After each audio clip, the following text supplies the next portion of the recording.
Bismillahirrahmanirrahim. Assalamualaikum warahmatullahi wabarakatuh. Pada kesempatan kali ini kita akan tetap membahas Satrio Piningit Ratu Adil dengan judulnya Leluhur Satrio Piningit Itu Jelas. Selamat menyaksikan.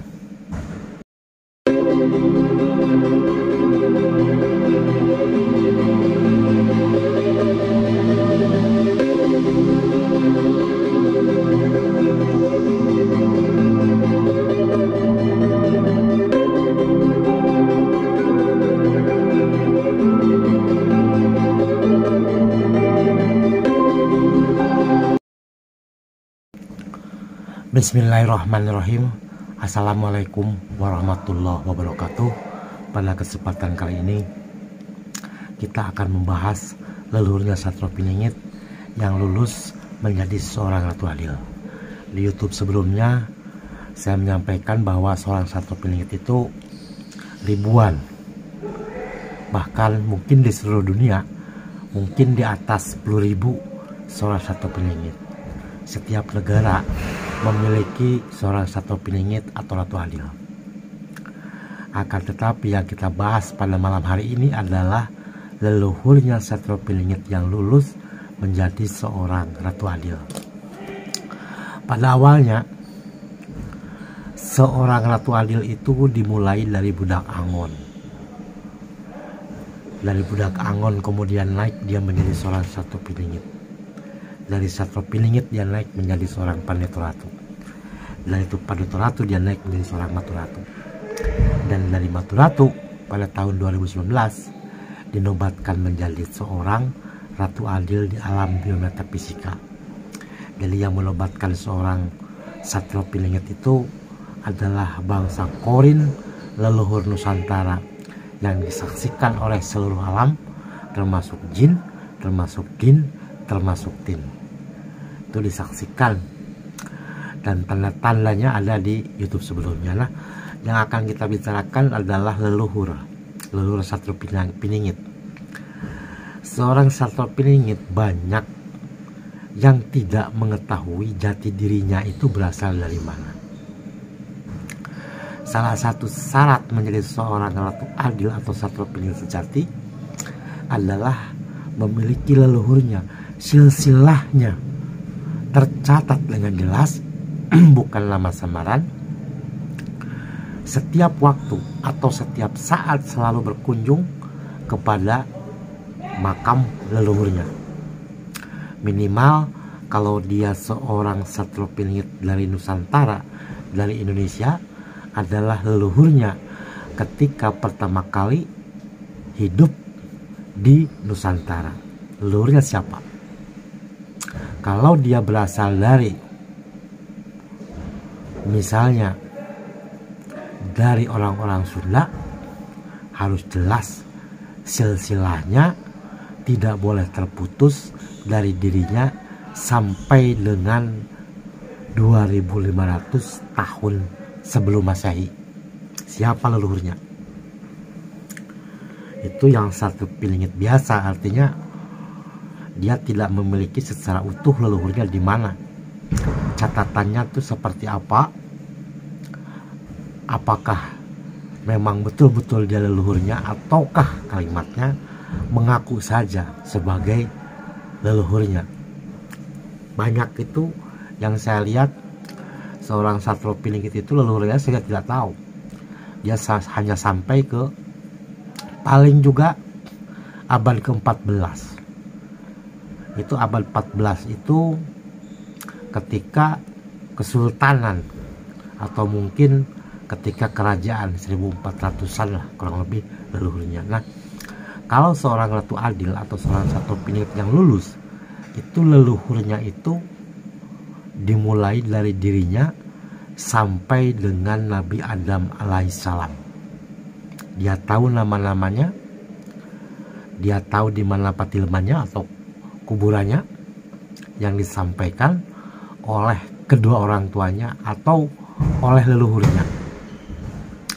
Kalau dia berada di Pulau Jawa, misalnya seorang Satrio Piningit yang lulus itu selalu berkunjung kepada leluhurnya, baik itu kakeknya, uyutnya, buyutnya sampai dengan kurang lebih 2500 sebelum Masehi.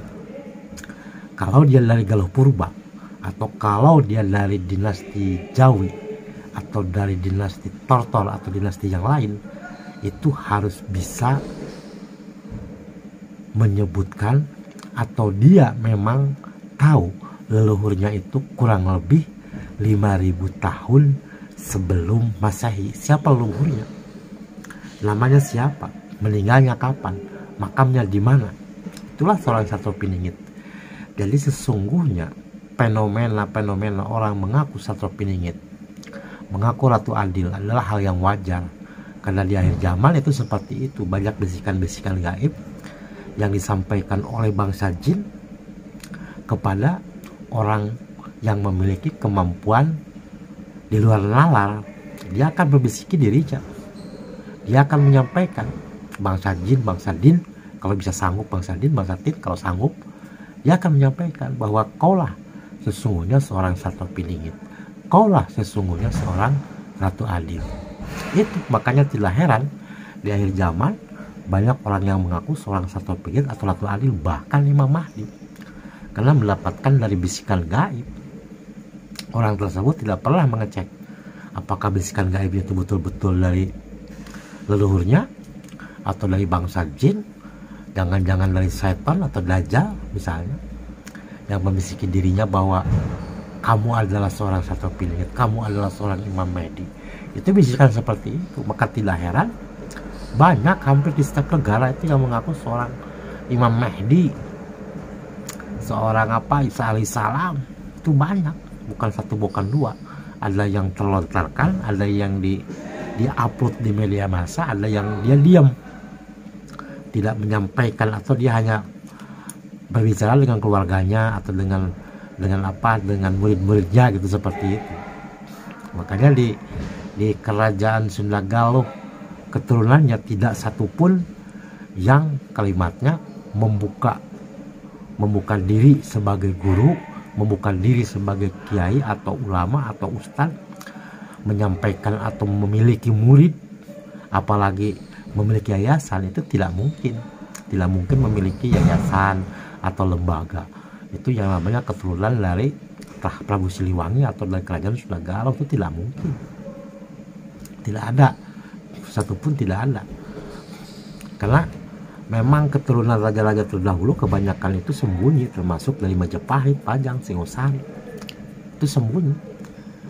Kalau muncul sejak tahun 1900-an, 1600, 1800-an itu sudah diobrol-obrol sama kolonial, maka tidak muncul. Nah, leluhurnya sendiri itu dengan namanya, dengan kapan meninggalnya misalnya, kapan dia lahirnya, makamnya di mana, punya dia silsilahnya seorang Satwa Piningit itu punya. Setiap dan saat dan waktu beliau selalu mendoakan leluhurnya, mendoakan almarhum atau almarhumah, dan mendoakan korinya, yang selalu kalimatnya ada kesempatan seorang Satwa Adil atau Satwa Piningit itu selalu mendoakan leluhurnya. Kemampuan ilmunya pun akan didapat ketika memang seorang Satwa Piningit menyayangi leluhurnya, mendoakan leluhurnya. Manalah mungkin seseorang itu mau dimuliakan kalimatnya kan oleh leluhurnya, oleh korinya, bukan oleh setan, bukan oleh dajjal, bukan oleh jin. Manalah mungkin kalau dia tidak pernah berkunjung ke keramatnya misalnya, ke makamnya, atau tidak pernah mendoakan, manalah mungkin bisa dimuliakan leluhurnya. Itu gak mungkin. Pada awal-awal sebelumnya orang, karena untuk memuliakan itu, seorang kori itu dapat membantu secara metafisika dalam hal jabatan, kekuasaan, kemudian juga harta. Itu dapat membantu korin. Kebanyakan orang itu menggunakan jin, punya ajimat, punya mantra-mantra, punya segala macam agar dia menjadi orang kaya atau menjadi orang berpangkat. Itu dilakukan oleh manusia-manusia yang memang kemampuan di dalam dirinya itu tidak percaya kepada dirinya, tidak percaya kepada yang disebut dengan korin. Kalau berdoa ya semua kepada Allah Subhanahu wa Ta'ala bagi orang Muslim, akan tetapi lahiriahnya seperti apa? Leluhurnya seorang Satwa Piningit itu harus kalimatnya berakhir kepada Nabi Adam alaihissalam dan istrinya Siti Hawa. Itu adalah silsilahnya seorang Satwa Piningit Ratu Adil. Berbeda dengan kita paling mentok-mentok sampai wuyut lah. Dari bapak kita, mungkin kakek kita, wuyut kita mentok sudah di situ. Makanya tidak heran kalau seorang Satwa Piningit yang lulus menjadi seorang Ratu Adil sulit untuk dikalahkan oleh siapapun yang sifatnya manusia, yang sifatnya makhluk gaib. Tidak mungkin mampu untuk mengalahkan seorang Satwa Piningit yang lulus menjadi seorang Ratu Adil. Lah saudaraku, terima kasih yang sudah subscribe dan menyebarluaskan YouTube dengan channelnya Maulana Rahman. Mudah-mudahan saudaraku semuanya sehat walafiat di akhir zaman. Wassalamualaikum warahmatullahi wabarakatuh.